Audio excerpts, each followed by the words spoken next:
দুলাভাই দায়িত্ব আপনার। কাকা কাল দাও আপনারা দুজন কথাবার্তা কইবেন। হ্যাঁ কালকে দুপুরে রুবেলের খাওয়ার দরকার নেই। কেন খাইবে বিরিয়ানি তুমি কাল আইবি জান টিভির জায়গা নাই এই কথা কইছে।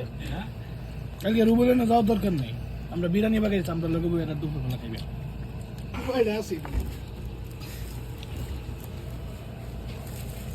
আজকে রেসিপি পেপসি কয়টাই নগে? তিনটাই মাত্র। পেপসি না। মামু মামু চাল তো জলদি। জলদি আন। আমাদের মামু দুলাভাই আয় না আয় না। সালাম আই মাশাআল্লাহ আয় দাও আয় না। আমি খিচুড়ি খাই। ও খাইতেন না? দুই মুঠা ইন্দে বন। না খাইলে ইন্দে বন, আমরা লোক সঙ্গে দেন। সালাম বাড়ি যাই, সালাম বাড়ি দুই দিন কি কর? ভাই শুরু করেন, এই যে অনেক চাউল ভাই চাউল আপনি দিবো। দেখছেন নি? দেখলে কি? হেন কেউ তো খাইছেন, জোর করে হলে তো খাইছেন, খাইবেন জোর করে। আর কষ্ট হয়ে কালকে শুক্রবার সারাদিন ঘুমাইবেন, দুইটা খাইবেন হ্যাঁ না। দুলাভাই কোন কাম নাই গিয়া সালাদ নাই গিয়া যা সালাম মারলে একটা জিনিস আইছে। সালাদ আনছি যে